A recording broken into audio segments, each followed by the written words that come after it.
Bien, hoy en la mañana traje un mensaje trabajando la obra del Señor, el trabajo de la obra del Señor, la evangelización, el salir de la iglesia de nuestra comodidad. Yo entiendo que es lindo venir a una iglesia, a un templo, por ejemplo, y sentarse y tener una amistad con los hermanos y la congregación, eso es incalculable, ¿no? Por la gracia de Dios nosotros tenemos un rebaño donde reunirnos, tenemos un pastor que nos está dirigiendo, tenemos hermanos trabajando la obra en diferentes áreas, pero todos tenemos que hacerlo. Y el trabajo para el Señor tiene que ser responsabilidad de cada uno de nosotros. El Señor no distingue entre apóstoles, pastores y creyente común, o sea, común le llamo, o como diría un creyente que no tiene todavía responsabilidades dentro de la obra. Pero todos tenemos una gran responsabilidad, como dice la palabra del Señor. Vamos a hablar un poquito sobre eso. Dios es un Padre lleno de amor que tiene un plan de salvación para sus hijos. Y todo depende del enfoque o cómo se aborde la necesidad del nuevo creyente para llevar el Evangelio y sus almas pueden ser salvas. La gran comisión de ir a predicar, evangelizar, ministrar, formar, consolidar y enviar personas a trabajar en la obra del Señor con fundamentos cristianos bien establecidos, que permitan afianzar la fe de los creyentes en las doctrinas del Señor Jesucristo. La responsabilidad de lo que recibimos nosotros ahora es enviar a otros, o sea, ir a otros y a buscar a otros. Ayer en el mar de gente que había en una feria, no sabíamos quién, o no sabemos quién el Señor va a llamar, a quién el Señor va a tocar su corazón, a quién le va a dar fe, quién va a tener convicción de pecado, pero la palabra la tenemos que dar.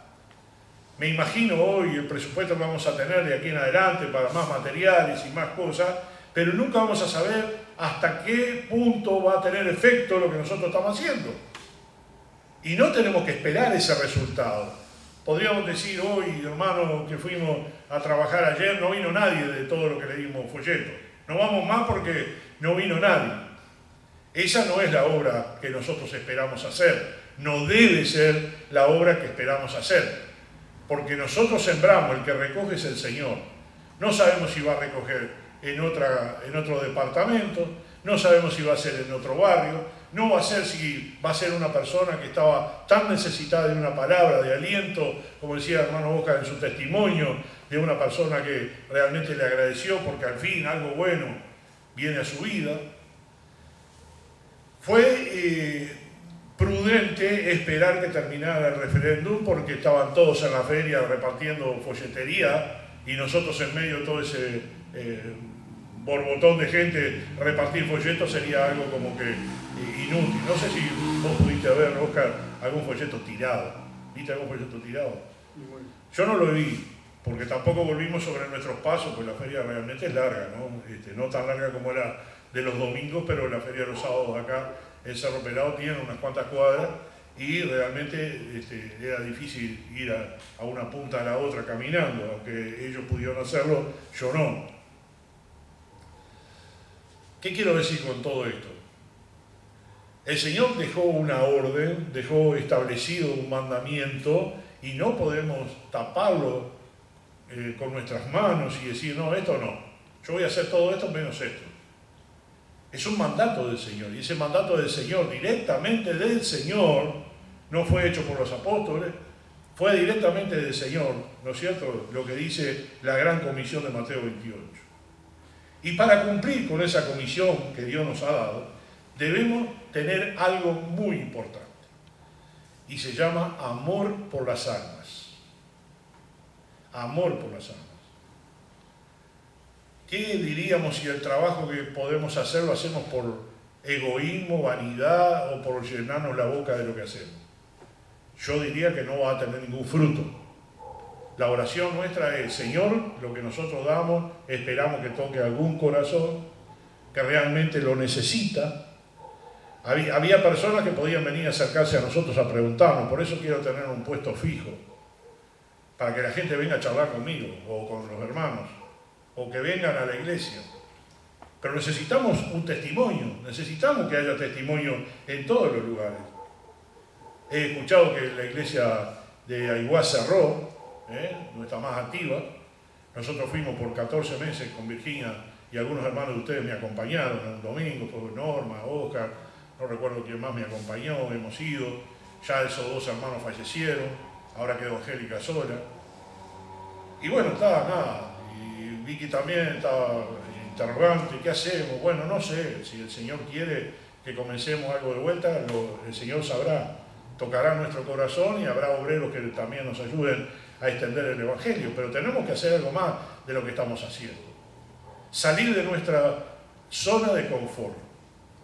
Nuestra zona de confort puede ser nuestra casa, nuestro hogar, vamos, trabajamos, hacemos nuestras actividades, salimos a hacer mandado, pero volvemos a nuestro hogar, y cuando volvemos a nuestro hogar estamos conformes, ¿no? ¿O no?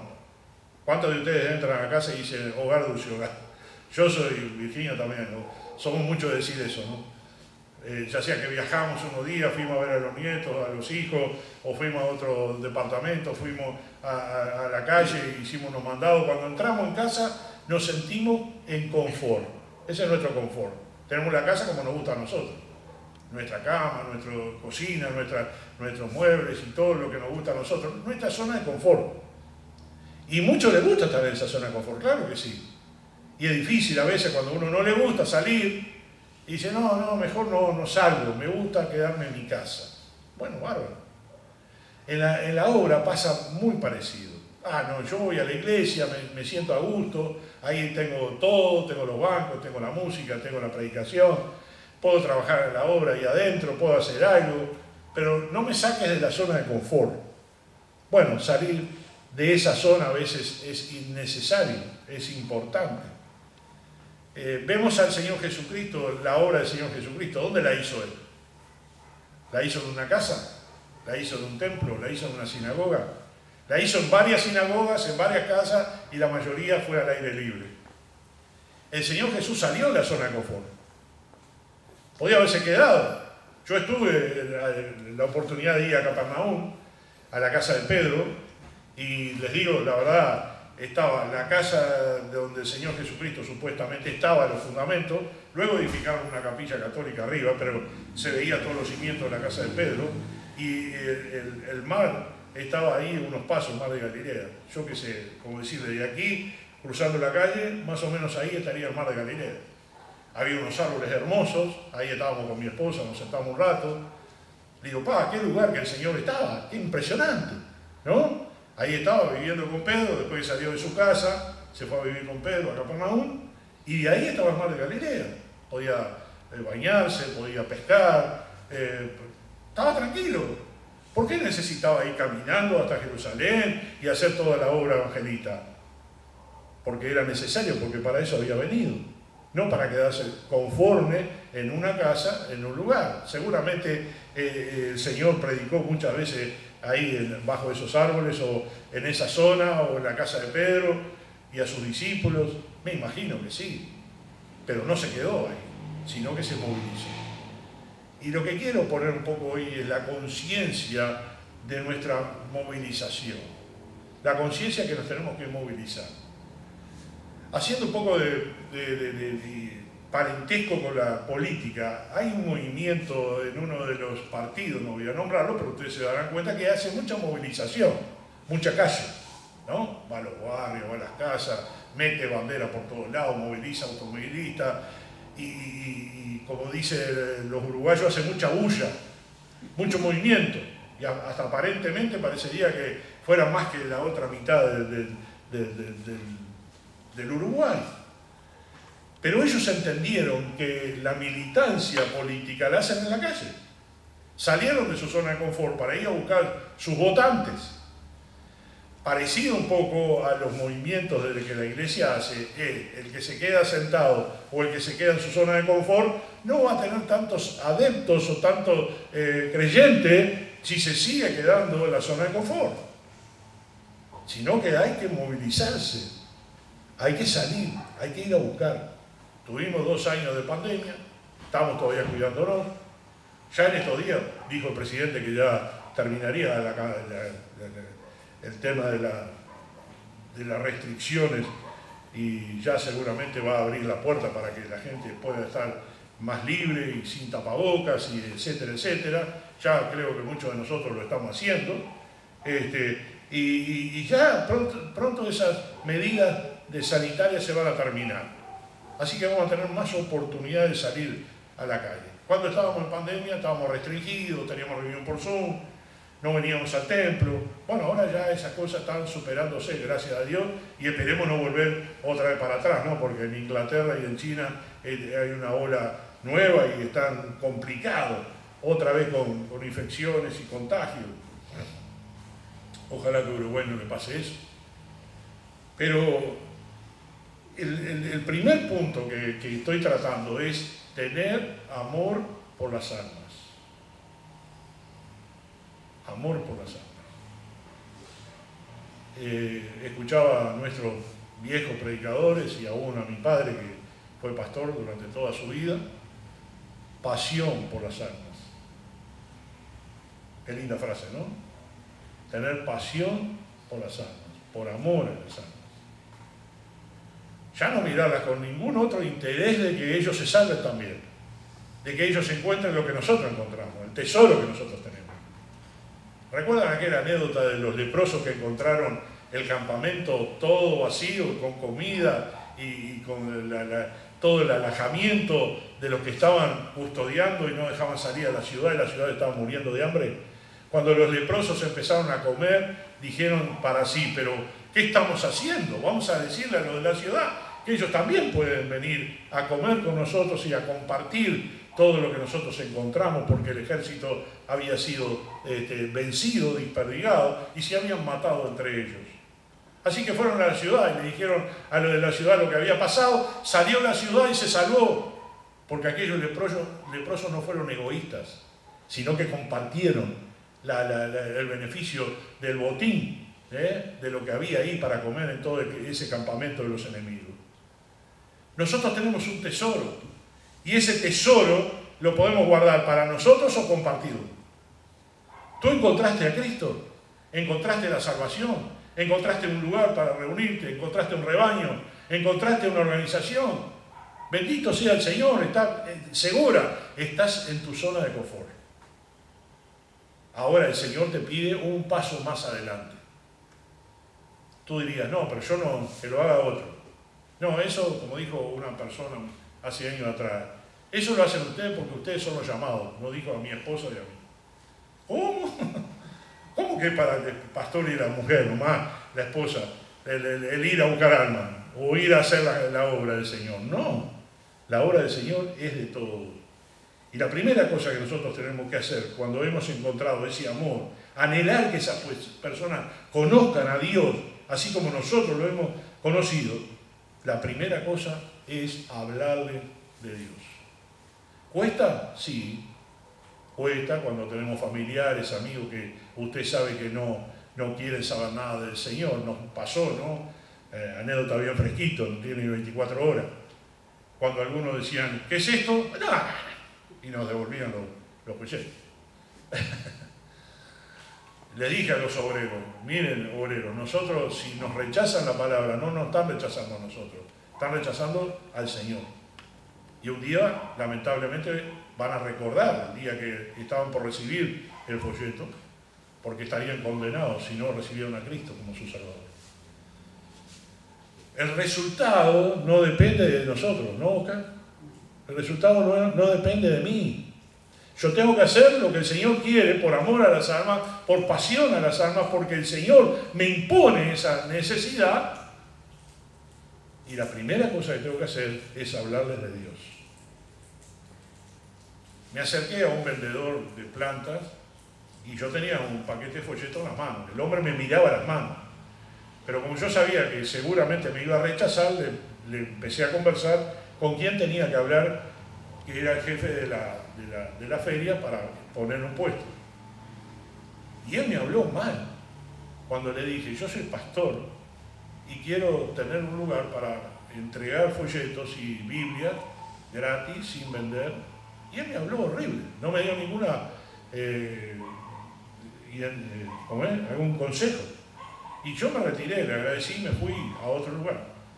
Hablé con otro vendedor que sí me atendió bien y me dijo, no, mirá, vas a tener que ir a la alcaldía, esto, lo otro. Hablé con otro y me dice, no, mirá, ahí viene la señora que es la encargada de la feria.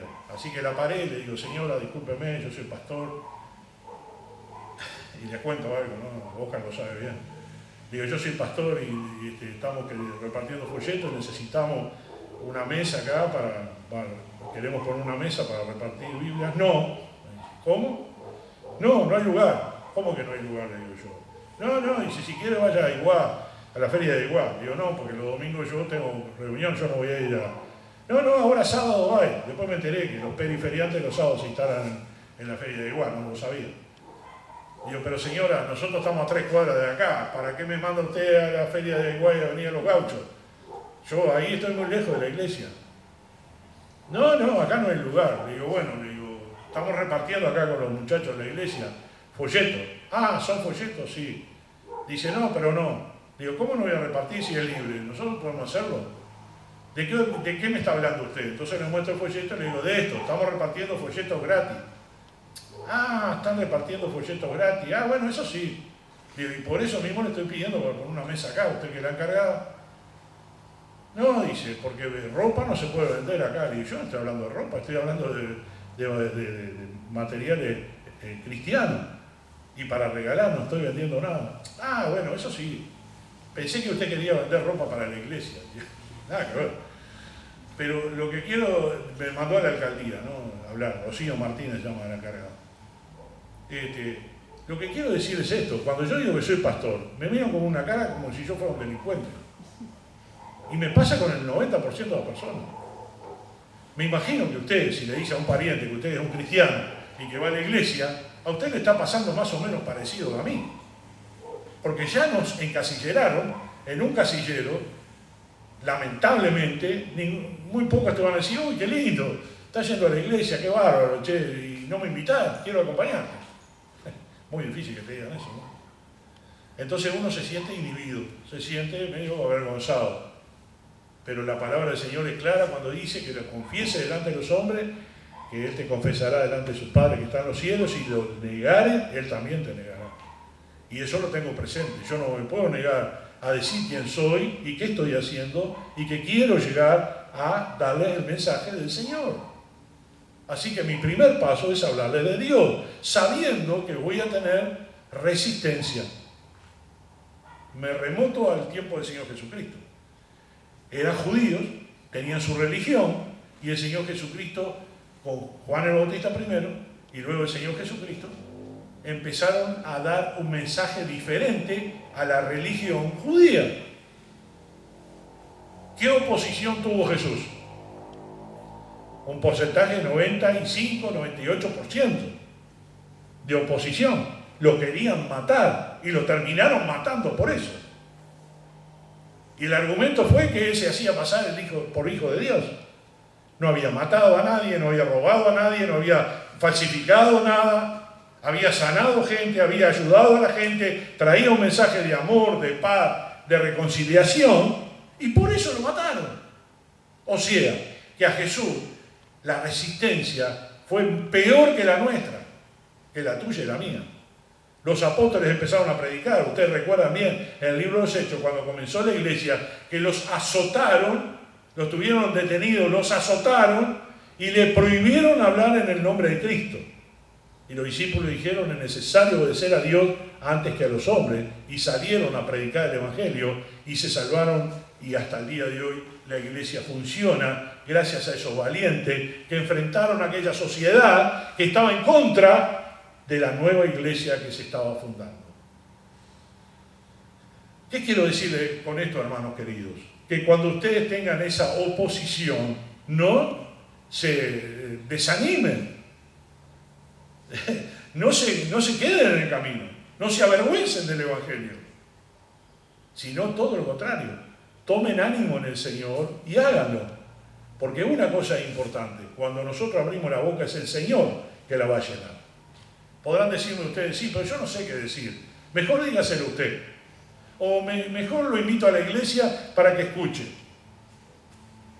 O le doy la página de YouTube para que escuche algún mensaje. Pero yo no me animo a decírselo. Bueno, vas a tener que dar ese paso. Sal de tu zona de confort. Y también lo próximo es llevar una vida que sea como la carta de presentación de Dios para todos, tal como expresa su palabra. La gente te va a conocer por lo que eres, no por lo que hablas. En toda la historia y en todo el tiempo, historia no, en el tiempo que yo vivo, yo he conocido muchos creyentes que hablan muy bonito, pero su vida es un desastre. Acá no es cuestión de hablar bonito o de tener buen léxico de palabras, buena verborragia, decir palabras excelentes o palabras rebuscadas, que parecería que somos cultos y mejores que los demás por la manera que hablamos, sino lo importante es la vida de la persona. La gente ve y lee lo que vos sos como persona. Si sos educado, si sos respetuoso, si sabes respetar a tu prójimo, si sabes tratar bien a tu cónyuge, a tus hijos, a tus padres, si sabes tratar bien económicamente a los demás, y cuando recibes dinero eres un buen administrador, si cuando estás invirtiendo lo haces con la sabiduría de Cristo, si vas a comprar algo horas antes de hacerlo para que el Señor te guíe y no te deje equivocar. Eso es una vida cristiana y eso es lo que va a leer la gente. Eso es lo que va a ver los demás. Es el testimonio de tu vida. Así que primero te dije, hablarle de Dios, y lo segundo es llevar una vida de acuerdo a la palabra de Dios, que va a ser tu carta de presentación. Y no le aflojes. Yo no puedo conformar a mis parientes. Y por eso mismo no tengo muchos parientes cerca mío, creo que ninguno. Además de mis hijos y mis nietos, los otros parientes volaron lejos mío, porque saben quién soy y qué pienso. Y por eso mismo se alejaron de mí. La única carta de recomendación que usted tiene que tener para presentarse es usted mismo. Vamos a ir a la palabra de Dios, al 2 de Corintios, capítulo 3, versículo 2. 2 de Corintios 3, 2.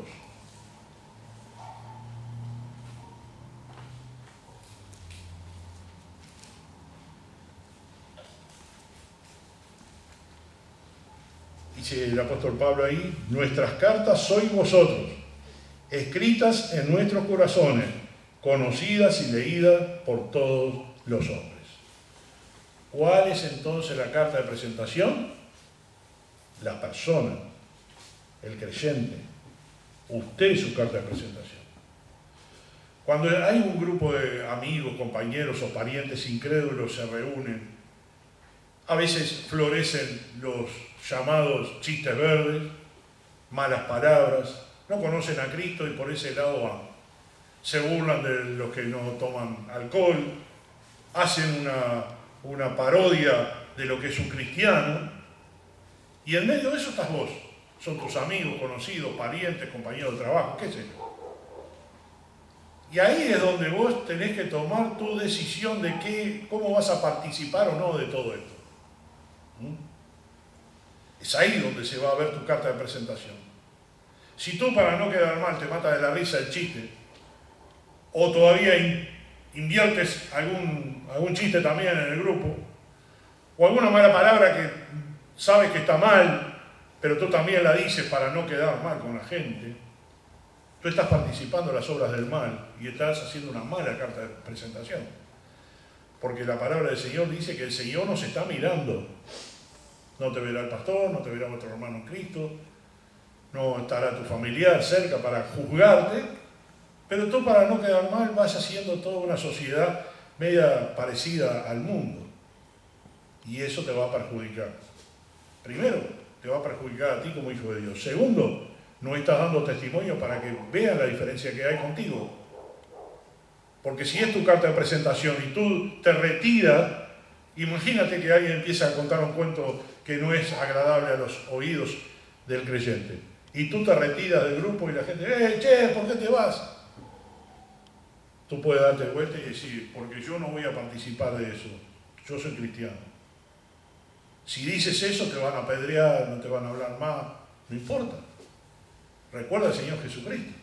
Por llevar adelante la fe y el testimonio, De él se burlaron y terminaron matándolo por eso mismo. Los apóstoles casi todos murieron por llevar el evangelio, no por ser ladrones, y llevaron un buen testimonio, algunos decapitados, otros crucificados, algunos crucificados boca abajo. ¿Y por qué? Por llevar el testimonio adelante. Debemos principalmente buscar el rostro de Dios y orar por nuevos creyentes. Tú tienes que tener algún incrédulo en tu lista. Puede ser tu esposo, puede ser tus padres, puede ser tus hijos, puede ser un amigo, pero tienes que tener a alguien en la lista.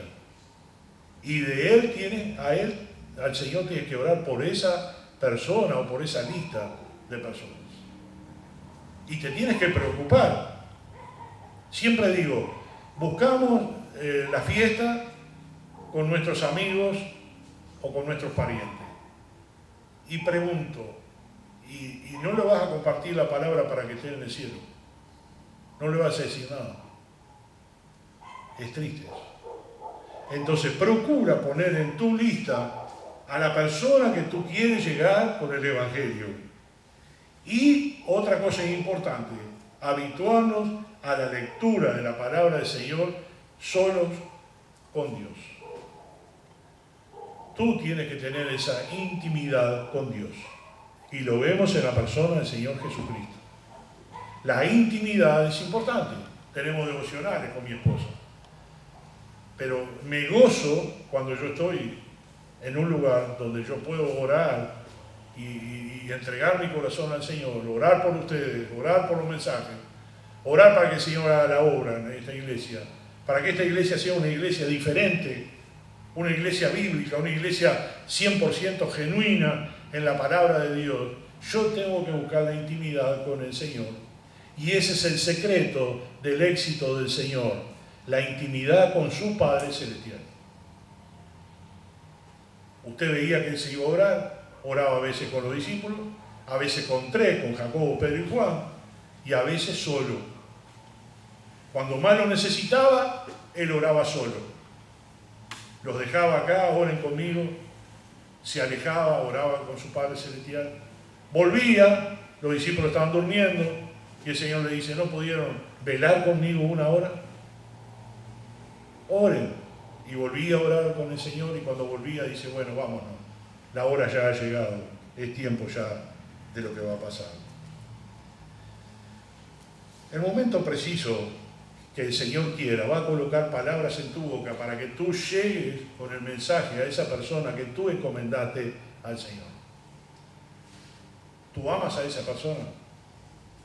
¿Amas a ese amigo? ¿Aprecias a esa persona? Puede ser un pariente cercano como puede ser un amigo. ¿Amas a esa persona? Claro que la amo. Piensa tan solo esto. Tú ya tienes el cielo. Ya tu nombre está escrito en el cielo. Ya el Señor te va a nombrar un día la lista. Y cuando el Señor pase la lista y no esté aquel pariente, amigo, familiar en esa lista, ¿qué vas a pensar tú en ese momento? No hice lo posible para que Él llegue a los pies de Cristo. No hice lo posible de que se salvara. No oré por esa persona, hasta ayunar por esa persona, hasta que conozca a Cristo. Hemos escuchado en la historia anécdotas de que esposas oraron 30, 40 años por sus esposos, hasta que al final cayeron a los pies de Cristo, por la oración de sus mujeres. Hombres que oraron. Yo tenía un miembro de la iglesia que su esposa no quería saber nada, absolutamente nada del Señor.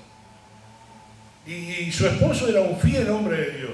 Era una persona exquisita en la verborragia, en la lectura. Pero él nunca logró que su esposa accediera a la palabra de Dios. Y a él le dolía enormemente. Y siempre hablábamos con él de eso, ¿no? De que lamentablemente él iba a ir al cielo y su esposa, si fallecía, iba a ir al infierno. Y se iban a separar. Él la amaba muchísimo, pero nunca logró, al menos al tiempo que yo lo conocí, después por X motivo no lo oí más, no sé si vive todavía, era un hombre mayor cuando yo tenía la obra allá en Prado, pero era un dolor inmenso en el corazón de ese hombre porque su esposa no quería saber nada. Y yo siempre le decía, hermano, ora por tu esposa, ora.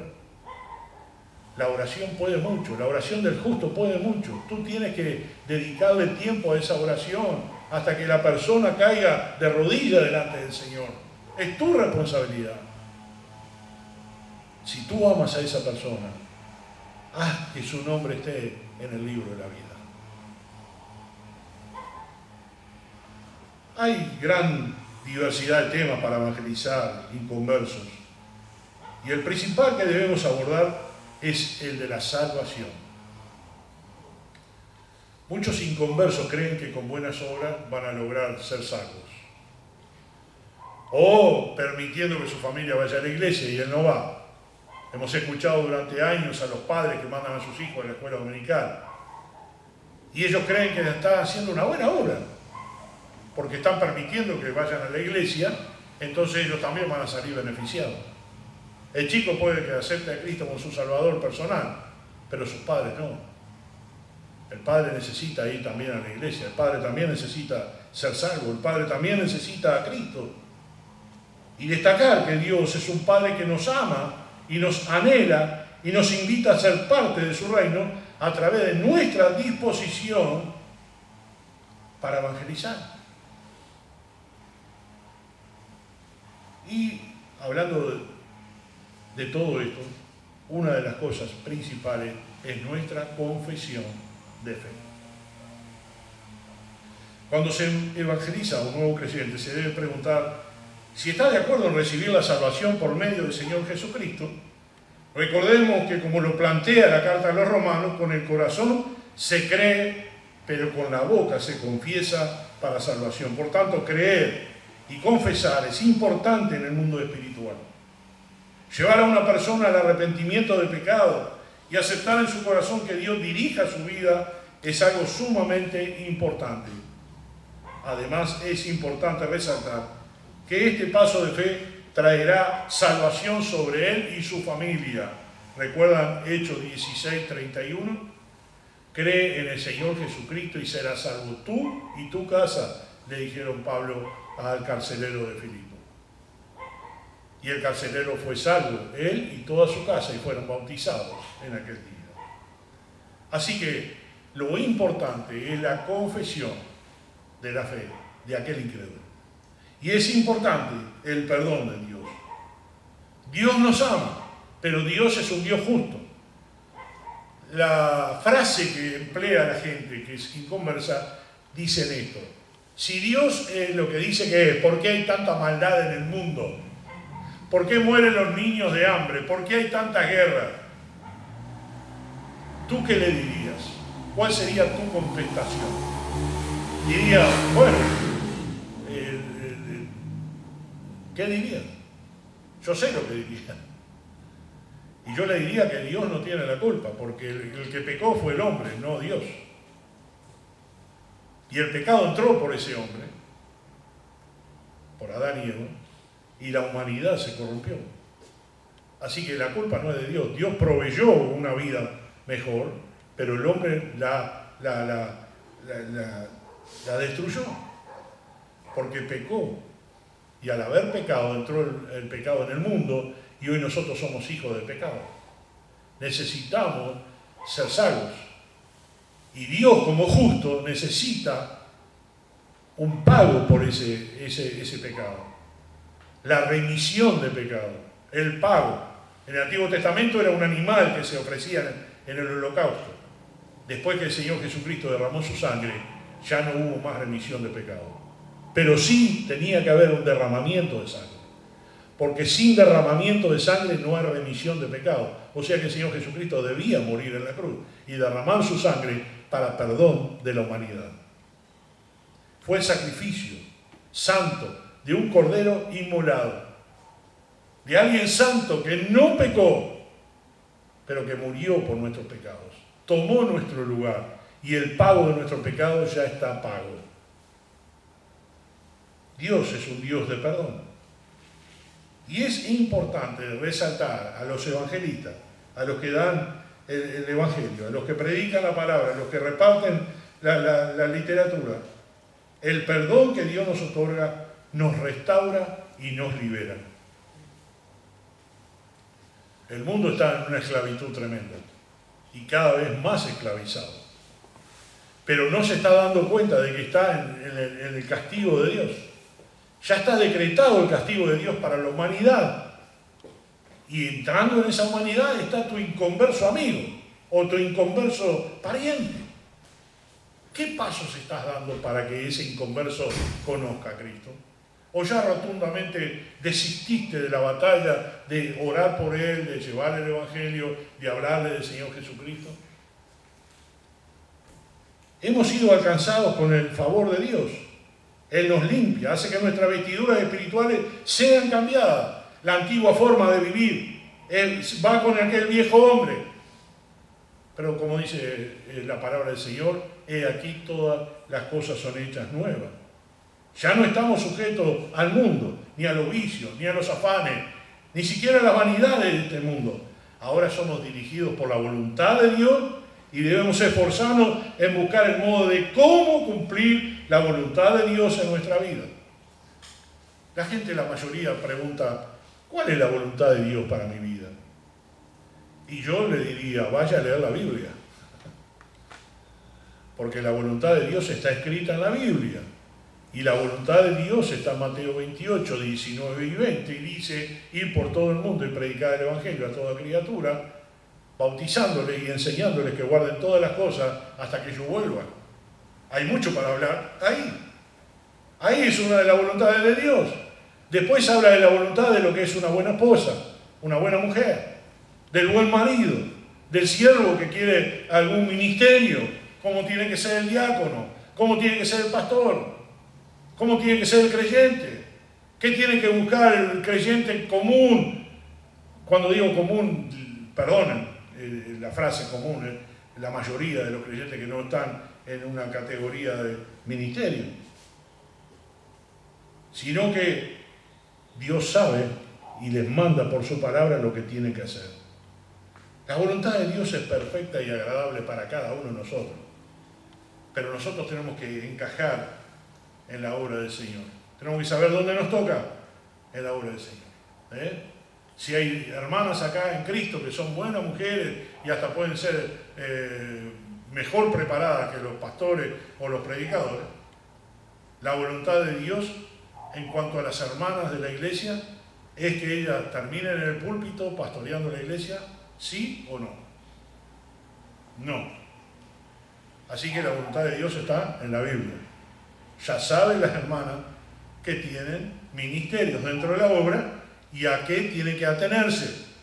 Sujetarse a sus esposos, vivir para educar a sus hijos, trabajar en la obra del Señor en el área que le corresponda, social o de damas, o hermanos, o niños, y a eso se tiene que limitar porque está en la palabra de Dios.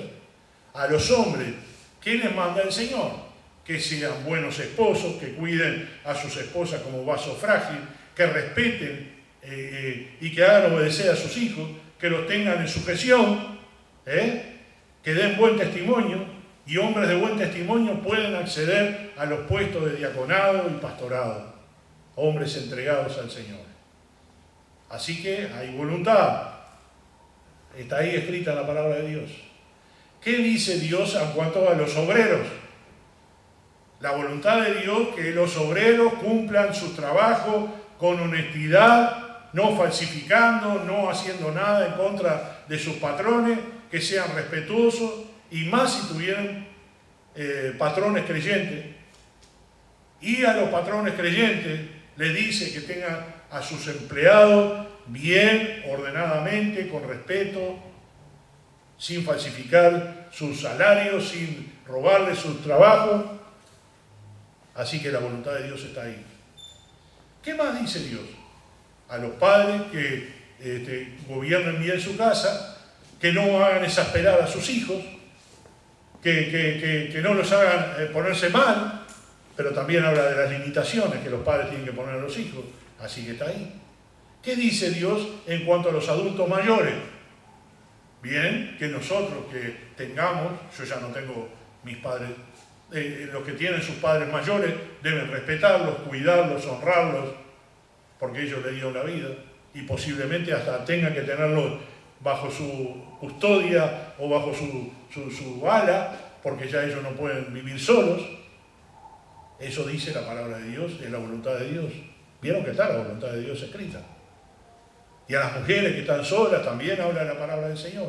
Habla sobre el matrimonio, habla sobre el divorcio, habla sobre el casarse de vuelta, habla sobre el creyente que debe bautizarse, habla sobre el creyente que debe unirse a la iglesia, habla que no faltes a la iglesia, que asistas a la obra, a la casa del Señor, reuniéndote todos los fines de semana con la iglesia. Está la voluntad del Señor ahí escrita. No necesitas una voz audible del cielo que te diga, mira, fulano, necesito que usted agarre su maleta y se vaya al África a predicar. El Señor lo va a llamar si usted tiene que ir allá o no, o tiene que ir a una obra afuera o no, pero Él necesita que usted cumpla su voluntad ahora y vaya comprendiendo que la persona que es usted tiene obligaciones con el Señor y tiene beneficios con el Señor por ser hijo de Dios. Y va a tener beneficios y obligaciones como miembro de la iglesia también, como estamos teniendo los nuevos miembros futuros. En Salmo 86:5 les leo, porque tú, Señor, eres bueno y perdonador y grande en misericordia para con todos los que te invocan. El tercer punto que voy a tratar ahora es el llamado de Dios.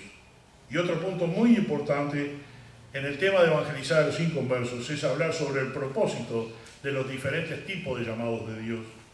Debemos resaltar que cada uno de nosotros fue diseñado para cumplir un propósito específico en los planes de Dios. Tú tienes que encontrar cuál es el plan de Dios en tu vida. Ya sabes la voluntad de Dios. Ahora tienes que encontrar cuál es el plan de Dios en tu vida. Mira, ¿tú crees que yo ya sabía al principio, cuando de adolescente yo empecé a predicar la palabra de Dios, que Dios me iba a traer a Maldonado a ser pastor? No. ¿Tú crees que yo sabía cómo Dios me iba a llevar a diferentes lugares, a diferentes sitios y prepararme de diferentes maneras para yo estar acá? No. Pero eso se lo dejé en las manos del Señor. Me puse en el barco del ministerio. Empecé a trabajar para el Señor. Y el Señor fue acomodándome para acá, te quiero allá, quiero que hagas esto, quiero que hagas aquello. Eso lo hizo Dios. No yo. Yo no procuré nada de todo esto. Y ustedes que conocen mi testimonio personal y el de mi esposa, saben muy bien que eso es así. Dios planea cosas grandes para cada uno de nosotros en nuestra vida. Pero depende de nosotros el permitir que Él haga posible esto. Somos los únicos que podemos abrir las puertas del Padre. Y este es el tiempo de hacer cumplir su propósito en cada uno de nosotros. Y cosas grandes verán nuestros ojos. La palabra del Señor nos dice allí en 1 Tesalonicenses capítulo 5, versículo 24. Fiel es el que os llama, el cual también lo hará. ¿Sabe lo que te diría en este punto? Que tengo otros puntos para tocar. Da un paso de confianza al Señor, da un paso de servicio al Señor, adelántate, camina, sube un escalón más. Necesitamos esos hombres y mujeres que están desafiados a dar un paso más, a llegar un paso más. En cuarto lugar, les hablo sobre el alimento espiritual. El alimento espiritual tiene que ver con lo que nos va a mantener fortalecido en nuestro espíritu delante de Dios. Y hay dos herramientas eficaces a través de las cuales podemos alimentar nuestra vida espiritual, y es por medio de la oración personal y la palabra de Dios. Si tú haces caso omiso a este punto, difícilmente vas a lograr llegar a donde estamos hablando. Imagínense ustedes hacer ayuno permanente, porque quieren tener mejor salud, porque quieren bajar de kilos, etcétera, etcétera, y hacen un ayuno desmesurado, fuera de línea, fuera de toda cuidado para mantener el físico, la mente. Y entonces empiezan a aparecer problemas del físico, problemas de enfermedades, por una mala alimentación. Bien sabido, creo que todos lo conocen, lo que es una buena alimentación y una mala alimentación. No necesita que usted esté buscando ser más flaco para poder tener esa información. Esa información la están dando por todos lados. Tener un buen acceso a una buena alimentación balanceada, sea lo que sea. A nosotros como uruguayos nos cuesta mucho hacer un buen desayuno tipo americano, ¿no? No sé quién lo hace acá en la congregación, pero a mí me cuesta muchísimo, ¿no? Te dicen que comas como un rey de mañana, que comas como ¿cómo era el mediodía? Un príncipe y de noche como un mendigo, ¿no? Esas son las 3 etapas. Y hay países que están acostumbrados a que de mañana hacen un banquete. A mí me cuesta mucho, yo agarro un mate y prácticamente, y lo primero que te dicen los nutricionistas, es lo peor que podés hacer, agarrar mate pelado y tomar mate pelado. Tenés que hacer un desayuno balanceado, alimentarte bien, y luego al mediodía algo, y luego la noche bien liviana, para que puedas dormir bien, para que tu físico esté bien. O sea, no ignoramos el alimento físico. Si no lo hacemos, somos culpables nosotros. El alimento espiritual es lo mismo. Tiene una dieta. Y si nosotros no cumplimos la dieta espiritual, difícilmente nosotros tengamos un buen estado físico espiritual. Tú me dirás, muchas excusas. Yo me levanto y salgo a trabajar, no tengo tiempo para orar, ni tengo tiempo para leer la palabra. Bueno, esa es tu excusa. Yo no conozco tus horarios, no conozco tu movimiento. Otro dirá, sí, pero yo tengo este tipo de problemas y el otro tipo de problemas. Y yo te preguntaría, y en el día entero, en esas 24 horas, ¿qué tiempo tienes tú para alimentarte espiritualmente? No tengo tiempo. Bueno, entonces vas a tener una salud desbalanceada y vas a tener problemas de salud espiritual por ese desbalance.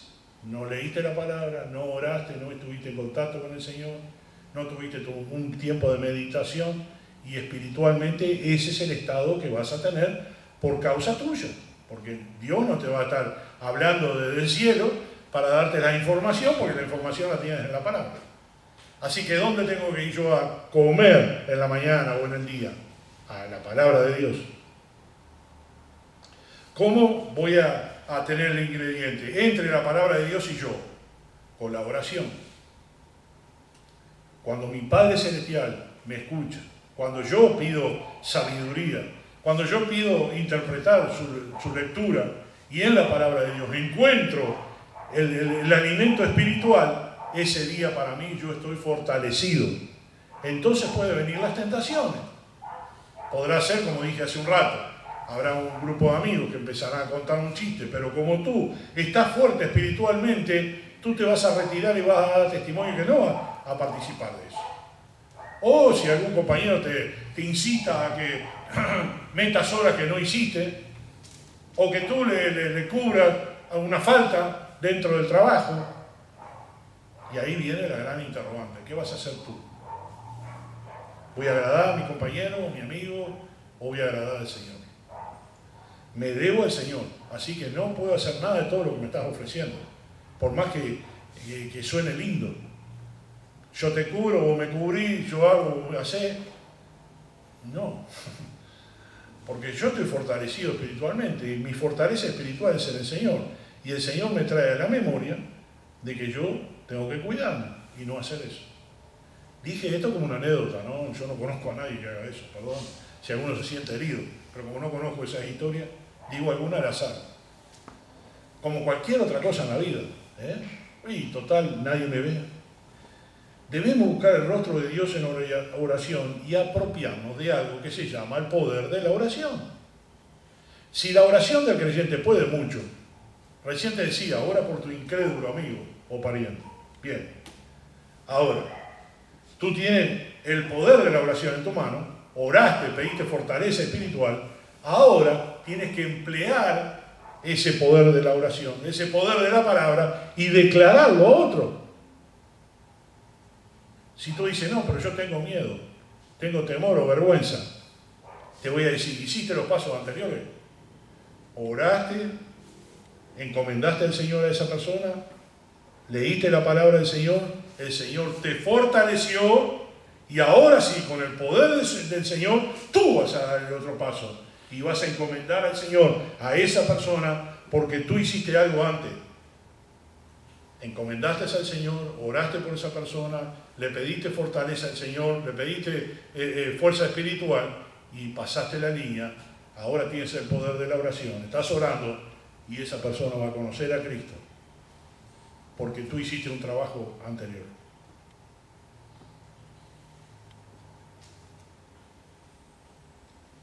Así que la oración es el poder de nosotros. Encontramos en el poder de la oración, nos enfocamos en eso. Y ahí se va a declarar el amor del Señor y la voluntad del Señor a nuestra vida. La oración es la gran ayuda para los cristianos. Le estamos comunicando a Dios nuestro sentir, nuestras peticiones, nuestras alabanzas, nuestra adoración. Estamos bendiciendo el nombre del Señor. Estamos ganando el corazón del Señor. Lo estamos poniendo a su favor, a nuestro favor. Y cuando oramos a Dios, liberamos nuestro espíritu de cargas porque Él nos renueva y nos quita nuestras culpas. Puede que seas un buen creyente, puede que tengas una buena relación con Dios, pero puede que tengas cargas espirituales y te sientes culpable de algo. ¿Y cómo vas a liberar eso? El único momento que puedes liberar eso es cuando vas a Dios en oración con sinceridad y entregas esa confesión al Señor y le dices al Señor, Señor, he pecado en esto, reconozco mi debilidad, quiero que me ayudes, Señor, a superarlo. ¿Cuántas veces tenés que orar por eso? No lo sé. Quizás una vez, 10 veces, 100 veces, 1000 veces. Pero a través del poder de la oración que tú estás poniendo tiempo para hacerlo, vas a superar ese problema. Y es donde el Señor te va a ayudar. La herramienta de la oración. Y la herramienta de la lectura de la palabra del Señor nos permite conocer la voz de Dios, porque en ella están escritas las enseñanzas, las exhortaciones, que nos ayudarán a actuar ante ciertas circunstancias que nos rodean todos los días. Además, la lectura de la palabra trae discernimiento y se nos hace fácil tomar decisiones de acuerdo a cada situación que estemos viviendo. Por medio de la palabra recibimos restauración, perdón, amor y cobramos ánimo para hacer la obra del Señor. La palabra del Señor tiene que penetrar hasta lo más profundo de nuestro corazón, porque ella bien dice que no volverá vacía, sino que dará su fruto. ¿Estás recibiendo la palabra ahora? ¿Estás recibiendo el mensaje ahora? ¿Está Dios operando tu mente, tu corazón? ¿Estás discerniendo lo que estamos hablando? ¿Estás pensando, sí, ahora me voy a poner el propósito de orar más, poner a alguna persona en mi lista de oración, voy a ayunar si es necesario por esa persona porque yo la amo, yo quiero que esté conmigo en la eternidad, yo quiero que esa persona sea salva? Y quizás ores por personas que no sabes quiénes son ni los nombres de ellos, pero estás orando para alcanzar a otras personas para Cristo. Y estás dejando que el Señor obre en tu vida. Y te está usando porque tú eres un vaso, un instrumento, como dice la palabra del Señor, un vaso en las manos de Dios como instrumento de justicia. Por esto debemos citar que los nuevos creyentes profundicen en la palabra de Dios como alimento para su vida espiritual. Para terminar, voy a nombrar Lucas 11, 28. Y él les dijo, antes bienaventurados los que oyen la palabra de Dios y la guardan. Lucas 11, 28. Y él les dijo, antes bienaventurados los que oyen la palabra de Dios y la guardan. ¿Qué vas a hacer tú ahora con este mensaje que acabas de escuchar? Quizás ya estabas tomando decisiones mientras estaba el mensaje. Quizás no sabes qué vas a hacer. Yo te digo, en cada mensaje tú tienes que tomar una decisión, para bien o para mal. Porque es un desafío de la palabra del Señor. Y hoy te desafié a que seas un evangelista. Te desafié a compartir la palabra del Señor. Te desafié a encontrar a un nuevo creyente. Te desafía a que tu pariente, amigo, quien sea que tú ames, más que a nadie, lo lleves a los pies de Cristo. ¿Qué vas a hacer ahora? Las herramientas las tienes. La voluntad de Dios ya la conoces. El mensaje lo escuchaste. Tienes dos opciones. O desechas todo lo que escuchaste y sigues tu vida como hasta ahora, o tomas el desafío y dices, Señor, heme aquí, como dijo Isaías, aquí estoy, Señor. Envíame a mí. Oramos. Amante Padre que estás en el cielo, te agradecemos por tu palabra, Señor. Primeramente te agradecemos por habernos salvado a nosotros, por habernos dado la vida eterna, porque nuestro nombre está escrito en el libro de la vida. Pero no quisiéramos ir solos. No quisiéramos que nuestro número sea reducido. Como sabemos que dice tu palabra, que la puerta es estrecha, el camino es angosto y pocos son los que la transitan.